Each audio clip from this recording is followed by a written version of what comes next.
ஐயா வணக்கம். ஐயா வணக்கம். ஐயா ரொம்ப சந்தோஷம். இன்னைக்கு எங்க இல்லத்திலேயே நம்ம பேசக்கூடிய ஒரு வாய்ப்பு. கண்டிப்பாங்க. ஆமா, இது எதிர்பாராத ஒரு அமைப்புன்னு தான் சொல்லணும். நடப்பது நன்மைக்கு. கண்டிப்பா. ரைட்.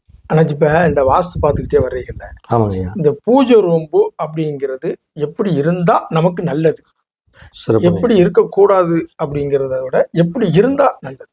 ஐயா, பூஜை ரூம்ல தான் இப்போ நிறைய பேர் நம்மகிட்டயே வந்து ஒரு வாடிக்கையாளர்கள் எல்லாம் கேட்குறாங்க அப்படின்னா, இந்த பூஜை ரூம்ல தாங்க ஐயா நிறைய கன்ஃபியூஷன் எல்லாத்துக்குமே. என்ன ஒருத்தர் சொல்றாங்க அக்னி மூலையில வைங்கிறாங்க, ஒருத்தர் வாயு மூலையில வைங்கிறாங்க. என்னங்க அவங்க இப்படி சொல்றாங்க, நீங்க மாத்தி சொல்றீங்க அப்படின்னு கருத்து வேறுபாடு கிட்டத்தட்ட இதுலதான் நிறைய வந்திருக்குதுங்க இந்த வாஸ்துல. இப்ப நம்ம வந்து அவங்கவுங்க என்ன பாணியில சொன்னாங்களோ அது நம்மளுக்கு அது தேவையில்லாதுங்கய்யா, தெரியாத விஷயம் கூட. ஆனா உண்மையிலேயே வந்து நம்ம கடந்த ஒரு 32 வருஷத்துக்கு மேல ஆயிடுச்சுங்கய்யா இந்த இதுல இந்த ஃபீல்டுக்குள்ள வந்து. நான் இது வரைக்குமே பாத்தீங்கன்னா ஒரு 1500 வீட்டுக்கு மேல நான் பூஜை ரூம் இப்படிதான் வச்சிருக்கிறேங்க ஐயா. வச்ச அளவுக்கு எல்லாருமே மிகப்பெரிய ஒரு அந்த அதிர்ஷ்டம் அவங்களுக்கு கண்டிப்பா கிடைச்சிருக்குது. ஏன்னா பூஜை அறை அப்படிங்கிறதே நம்மளுக்கு வந்து குருவோட ஆதிக்கம் தாங்க ஐயா. முழுக்க நம்ம குலதெய்வத்தோடைய அனுகிரகம் கிடைக்கிறது, தெய்வங்களுடைய கடாட்சம் கிடைக்கிறது தான். அப்ப அந்த பூஜை அறை நல்லா அமைஞ்சாவே அவங்களுக்கு பண வருவாயை ரொம்ப சூப்பரா கொடுத்துருதுங்க. குலதெய்வத்துடைய அனுகிரகங்கிறது பண ரீதியான அவங்க வாழ்க்கையில வெற்றி பெறாங்க. அப்ப நம்ம பூஜை அறை வந்து தென்கிழக்குல அமைச்சா யோகமா, வடமேற்குல அமைச்சா யோகமா, இல்ல வடகிழக்குல அமைச்சா யோகமா, இல்ல தென்மேற்குல அமைச்சா யோகமா, இல்ல தெற்கு பகுதியிலயோ மத்திய பகுதியோ, இது மாதிரி நிறைய கருத்துக்கள். என் அனுபவத்துல எப்பயுமே வந்து தெய்வத்தோடைய மூளை அப்படின்னு நம்ம என்ன சொல்றோம், தெய்வத்தோடைய மூளை கன்னி மூல கணபதி அப்படிங்கிறோம். எடுத்த உடனே நீங்க எதை சொல்றீங்களோ இல்லையோ ஒரு தெய்வத்துக்கு நம்ம சொல்றதே வந்து கன்னி மூல கணபதிய வேண்டிக்கிட்டு அப்படின்னு தான் நம்ம பாடுறது. அப்ப கன்னி மூல கணபதிங்கிறது ரொம்ப, அது எந்த இடத்த போனாலும் அந்த தென்மேற்கு மூலையில விநாயகர் வச்சிருவாங்க. ஆமா, அது வந்து இயற்கையாவே தெரிஞ்ச விஷயம். கோயிலே பாக்குறோம். அதே மாதிரி இன்னைக்கு நம்ம ஜோதிடங்கிறது எதை வச்சு இயங்குது, நவகிரகங்கள் மூலம் தான் இயங்குது. நீங்க எந்த கோயிலுக்கு வேணாலும் போய் பாருங்க ஐயா. இப்ப நம்ம இன்னைக்கு இந்த வாஸ்து இதெல்லாமே இன்னைக்கு கிட்டத்தட்ட 100 வருஷம் 200 வருஷத்துக்கு முன்னாடி இன்னைக்கு பெரிய பெரிய கோயில் கட்டியிருக்கிறாங்க. நம்ம நடைமுறைக்கு நம்ம பார்க்க வேணாங்க, நம்மளுடைய அனுபவத்தை பார்க்க வேணாம். நீங்க கிட்டத்தட்ட 200 வருஷத்துக்கு மேல இப்ப தஞ்சாவூர் எடுத்துக்கங்க, இது மாதிரி பெரிய ஸ்ரீரங்கம் கோயில், இந்த கோயில் எல்லாம் பாத்தீங்கன்னா கிட்டத்தட்ட 200 வருஷத்துக்கு முன்னாடியே கட்டின கோயில் தான். அந்த கோயில் எல்லாமே பாத்தீங்கன்னா நவகிரகத்துல எங்க வச்சிருக்காங்க, எங்க பாத்தீங்கன்னாலும் அந்த நவகிரகத்தை ஈசானிய மூலையில தான் வச்சிருப்பாங்க. தெய்வத்தை கன்னி மூல விநாயகரை கூட எந்த கோயிலா இருந்தாலும் தென்மேற்கு மூலையில தான் வைப்பாங்க. அப்ப இந்த பூஜை அறை அமைக்கிறதுக்கு சிறப்பான மூலை அப்படின்னா அந்த கன்னி மூலையும் வடகிழக்கு மூலையும் சிறப்பான மூலை. அப்ப இந்த ஈசானிய மூலையில பூஜை ரூம் வைக்கலாமான்னா சூப்பரா வைக்கலாம். ஆனா இதுல சில விஷயங்களை நம்ம ஃபாலோ பண்ணணும்.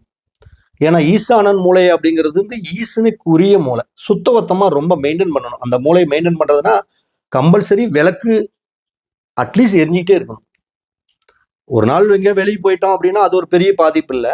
அதே மாதிரி நெய்வேத்தியம் பண்ணணும். அங்க ஈசானிய மூலையில ஒரு நீங்க சாமி ரூம் வைக்கிறீங்கன்னா அட்லீஸ்ட் சின்ன ஒரு கல்கண்டுனாச்சும் போட்டு அந்த இந்த கல்கண்டு தண்ணினாச்சும் அந்த சாமிக்கு நைவேத்தியமா கொடுக்கணும். அப்ப இந்த ஆச்சாரங்கள் அனுஷ்டானங்களை கடைபிடிக்கிற மாதிரி என்னால முடியும், நான் ஃபாலோ பண்ணுவேன். விளக்கெல்லாம் அதிகமா ஒரு வாரத்துல 7 நாள்னா ஒரு 5 நாள் 4 நாள்னாச்சும் என்னால எரியிற அளவுக்கு அந்த தீபத்தை போட முடியும் அப்படின்னா நீங்க தாராளமா ஈசானிய மூலையில சாமி ரொம்ப சிறப்பா அமைக்கலாம்.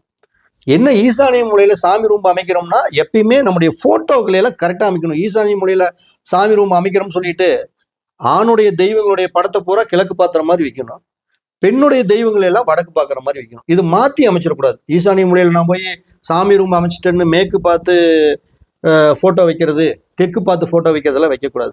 அதே மாதிரி இந்த சாமி ரூம்ல இறந்தவங்களுடைய படத்தை வந்து நம்ம என்னதான் நம்மளுக்கு அவங்க தாய் தகப்பனா இருக்கட்டும், இவங்க எல்லாமே நம்மளுக்கு கடவுள் தான், ஆனா அவங்களை கொண்டே அவங்களோட ஜாயின் பண்ணக்கூடாது. அப்ப இந்த ஈசானிய மூலையை எக்காரத்தை கொண்டு ஒவ்வொருத்தரும் பாத்தீங்கன்னா 2 ஸ்டெப்பு மாதிரி திட்டு மாதிரி கட்டி கோயில் இருக்கிற மாதிரி ஒரு பெரிய அங்கீகாரத்தை வச்சு பண்ணுவாங்க. அப்படி பண்ணவே கூடாது.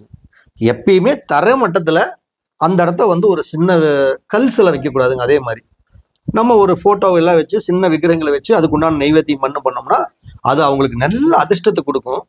பணவரவு பற்றாக்குறையே வராதுங்க. பணம் அவங்க வீட்டுல சரளமா இருக்கும். எது எப்படியோ குலதெய்வத்தோடைய அனுகிரகம் அவங்க வீட்டுல மேலும் மேலும் நல்ல வளர்ச்சி கொடுக்கும். இதே மாதிரி தென்மேற்கு மூலையிலையும் நம்ம பூஜை ரூம் அமைக்கலாங்க, அமைக்க முடியாதுன்ட்டு இல்லை. தாராளமா அமைக்கலாம். அப்ப தென்மேற்கு மூலையிலேயே நான் சொன்ன மாதிரி தான் கிழக்கு பார்க்குற மாதிரி வடக்கு பார்க்குற மாதிரி அமைக்கலாம்.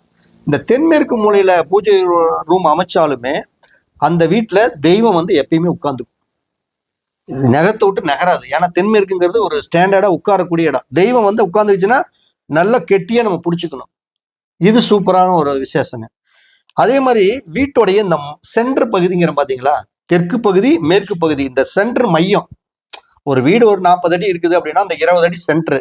அந்த 20 அடியில சரி பாதி ஈக்குவலா சாமி ரூம் வச்சோம்னாலும் அந்த வீட்டுல ஒரு அதிர்ஷ்டமும் கொடுக்கும், தெய்வ கடாட்சம் பரிபூர்ணமா இருக்கும், செல்வ செழிப்பு மேன்மேலும் வளர்ச்சி கொடுக்கும். அந்த தெற்குல வந்து நம்ம ஒருத்தர் வீட்டுல கண்டிப்பாலுமே அந்த பூஜை ரூம் கரெக்டா மையத்துல வச்சோம்னா அவங்க வெளியூர் வெளிநாட்டின் மூலம் தனவரவாய் நிறைய தேடி வருது. நானே பார்த்துருக்கிறேன். இல்லைனாலும் வெளியூர் வெளிநாட்டின் மூலம் வரவு செலவுகள் ரீதியா அவங்க வெற்றி அடைகிறாங்க. அதே மாதிரி பாத்தீங்கன்னா மேற்கு பக்கம் சரியான மையம் மேற்குல பூஜை ரூம் வச்சாலும் அவங்களுக்கு பல்வேறு விதத்துல அதிர்ஷ்டம் கிடைக்குது. குழந்தைகள் மூலம் குழந்தைங்க பாத்தீங்கன்னா ஒருத்தர் அப்பன் தலையெடுத்து, அதாவது ஒரு அப்பா வந்து கஷ்டப்பட்டுக்கிட்டே இருப்பாரு, திடீர்னு வந்து பாத்தீங்கன்னா தன்னுடைய குழந்தை வந்ததுக்கு அப்புறம் அப்பா அப்படியே ஃபுல் டெவலப் ஆயிடுவாரு. நிறைய குடும்பம் வசதி வாய்ப்புல வந்துடுறாங்க. அவங்க எல்லாம் பாத்தீங்கன்னா இந்த மேற்கு பகுதியில மையத்துல பூஜை ரூம் வச்சவங்க எல்லாமே குழந்தைகள் தலையெடுத்ததுக்கு அப்புறம் அந்த குடும்பம் மிகப்பெரிய வளர்ச்சி அடைஞ்சிருது. அப்ப இந்த பூஜை அறை அமைக்கணும் அப்படின்னம்னாவே நம்ம வடகிழக்கு, தென்மேற்கு, தெற்கு மையம், மேற்கு மையம், இந்த இடத்துல எல்லாமே போட்டோக்கள் ஆண் தெய்வங்கள் படத்தை கிழக்கு பார்க்குற மாதிரி, பெண் தெய்வங்களுடைய படத்தை வடக்கு பார்க்குற மாதிரி இப்படி எல்லாம் மாத்துனா சிறப்பா இருக்கும். அதே மாதிரி அந்த பூஜை ரூம்ல அந்த விளக்குகளை வந்து தென்கிழக்குல வைக்கணும். இதுதான் நம்ம சொல்ல வேண்டிய விஷயம். பூஜை ரூம் போய் தென்கிழக்குல வைக்கவே எல்லாம் கூடாது. தென்கிழக்கு அப்படிங்கிறது அக்னியோடைய மூலை. அக்னிங்கிறது அங்க சமையல் எரியக்கூடிய மூலை. விளக்கு எரியக்கூடிய மூளைங்கிறது வேற, சமையல் எரியக்கூடியது வேற. சமையல் நெருப்பு வேற, செங்கல் சூளையில கால்வாயில எரியிற நெருப்பு வேற, விளக்குல எரியிற நெருப்பு வேற. இவங்க இந்த மூணையும் ஒரே நெருப்பா நினைச்சுக்கிறாங்க. அப்ப இந்த நெருப்பு வந்து எந்த ரூம்பா இருந்தாலும் அங்க தீபம் ஏத்தணும்னா அந்த இடத்துக்குள்ள இருக்கக்கூடிய அந்த சாமி வைக்கிற இடத்துல அந்த பாட்டுல தென்கிழக்கு மூலை எதுவோ அங்கதான் விளக்கறிகிற மாதிரி வைக்கணும். ஈசானியத்துல விளக்கறிகிற மாதிரி வரக்கூடாது. இப்போ ஒண்ணுல ஒரு 4க்கு 4 ரூம்பு. அதோட முக்கியம் என்னன்னா சாமி ரூம்பு அவங்க சௌரியத்துக்கு வைக்கிறாங்க. எப்பயுமே சாமி ரூம்பு அப்படிங்கிறது கர்ப்ப கிரகம் மாதிரி தான், மூலஸ்தானம். சதுரத்துக்கு சதுரமா தாங்க இருக்கணும். 4க்கு 4, 4க்கு 4, 6க்கு 6, 3க்கு 3, 5க்கு 5 இப்படித்தான் இருக்கணும். நம்ம பாட்டுக்கு செவ்வக டைப்ல எல்லாம் வைக்கக்கூடாது. நீங்க ரூம்புகள் எல்லாம் எப்படி வேணும்னு அமைச்சுக்கலாம். ஆனா இந்த பூஜை அறையை மட்டும் சதுரத்துக்கு சதுரமா தான் அமைக்கணும். இப்படி அமைச்சோம்னா தான் நல்ல பரிபூர்ணமான கடாட்சம் கிடைக்குதுங்க. நிறைய பேர்த்து நான் கிட்டத்தட்ட 1000 வீட்டுக்கு மேல நான் பூஜை ரூம் போட்டுருக்கிறேன். இதுவரை எந்த ரிமார்க்கும் இல்லை. நம்ம எல்லாம் பெருசா நம்ம வந்து இன்னைக்கு நடைமுறையில யாரை கேட்டாலும் நம்ம காமிக்கலாம், அந்த அளவுக்கு இருக்குங்க ஐயா.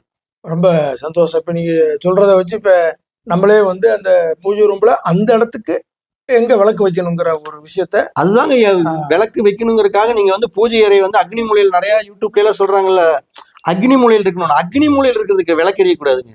நம்ம இருக்கக்கூடிய ரூம்ல அந்த செல்ஃப் வச்சிருக்கிற சைடுல 4 மூலை இருக்கும்ல, தென்மேற்கு மூலை, ஈசானிய மூலை, அதுல அக்னி மூலையில அந்த விளக்கு எரியணும். அப்படித்தான் எரியணுமே தவிர நம்ம ரூம்பை கொண்டு போய் அக்னி மூலையில வைக்கக்கூடாதுங்க, சாமி ரூம்ப. அது ஏன் அனுபவத்துல நடைமுறையில நம்ம நிறைய வீட்டை பார்த்துட்டோம், எந்த வீட்லயும் ஃபெயிலியர் ஆகலைங்க. அப்ப நம்ம ஒரு வீடு கட்டணும் அப்படின்னா ஜாதகம், ஒரு மண்ணை பார்க்கணும். இந்த மண்ணுல மனையோட்டம் நல்லா இருக்குதா, ஒரு பேயோட்டம் இருக்குதா, இல்ல சல்லியும் சம்பந்தப்பட்ட தோஷங்கள் இருக்குதா. ஏன்னா இந்த மனை யாருக்குமே சொந்தம் இல்லைங்க. இன்னைக்கு நம்ம கிட்ட இருக்கும், நாளைக்கு இன்னொருத்திட்டு போகும், அப்படி யார்கிட்டயும் வந்துட்டு போயிட்டே இருக்கும்.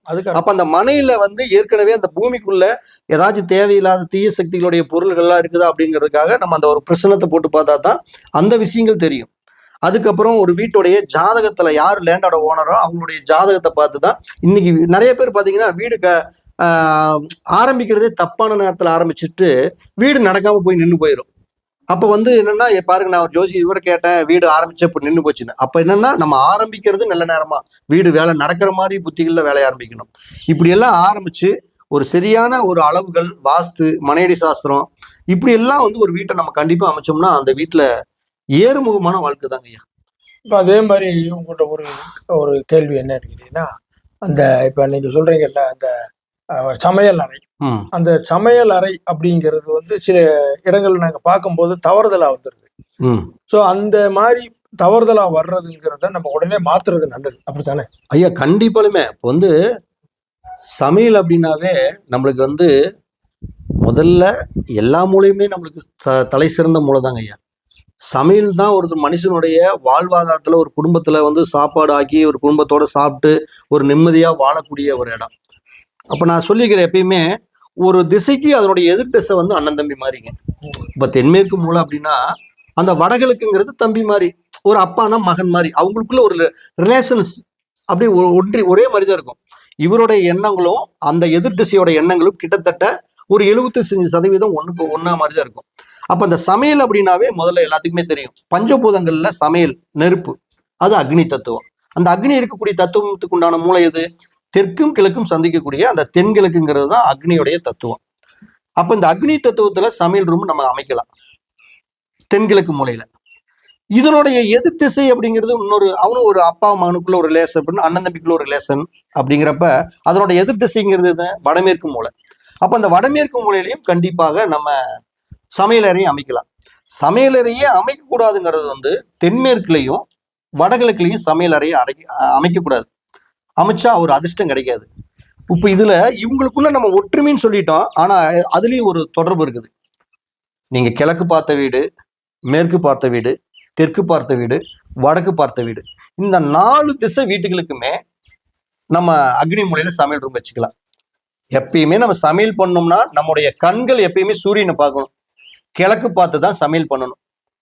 நம்ம சமையல் ரூம் சரியா அமைச்சிட்டு சில பேர் பார்த்தீங்கன்னா சமையல் பண்றது மேற்க பார்த்து சமையல் பண்றது, இல்லைன்னா தெற்கு பார்த்து சமையல் பண்றது, அவங்க சௌரியத்துக்காக அந்த கை வாசத்துக்காக பொருளை தண்ணி தொட்டி வேற பக்கம் வைக்கிறது, இப்படி எல்லாம் வச்சிடுறது. அப்ப நம்ம ஒரு கிழக்கு பார்த்து சமையல் பண்ற கூடிய அமைப்பில் வச்சோம்னா எப்பயுமே அந்த தண்ணி தொட்டிங்கிறது, நான் எதை சொல்லிக்க பாத்தீங்கன்னா, தண்ணி கை கழுவக்கூடிய அந்த பேசன் முதற்கொண்டு ஈசானியத்துல தான் வரணும், அதாவது லெஃப்ட் பக்கம் தான் இருக்கணும். நம்ம மேற்கு பக்கத்துல வரக்கூடாது, தெற்கு பக்கத்துல எல்லாம் வரக்கூடாது.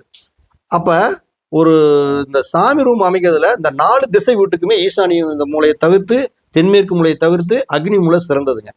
ஆனா அந்த வாயு மூலையிலையும் நிறைய பேர் சமையல் அமைச்சிருக்காங்க. அது ரைட்டா சரியானா அதுவும் சரிதான். ஆனா அது யாராருக்கு சரி அப்படிங்கிறது ஒரு இருக்குதுங்க. தெற்கு பார்த்த வீட்டுக்கும் மேற்கு பார்த்த வீடு, இவங்க நீங்க அக்னி மூலையில அமைக்கிறதுக்கு வாய்ப்பு இல்லைங்கிற பட்சத்துக்கு நீங்க வாயு மூலையில சூப்பரா அமைக்கலாம், எந்த தப்புமே வராது. ஆனா கிழக்கு பார்த்த வீட்டுக்கு எப்படி நீங்க சமையல் பண்றது கிழக்கு பார்த்து பண்றீங்களோ, அங்க என்ன லாஜிக் சொல்றோமோ அதை அப்படியே நீங்க வாயு மூலையில வச்சுக்கணும்.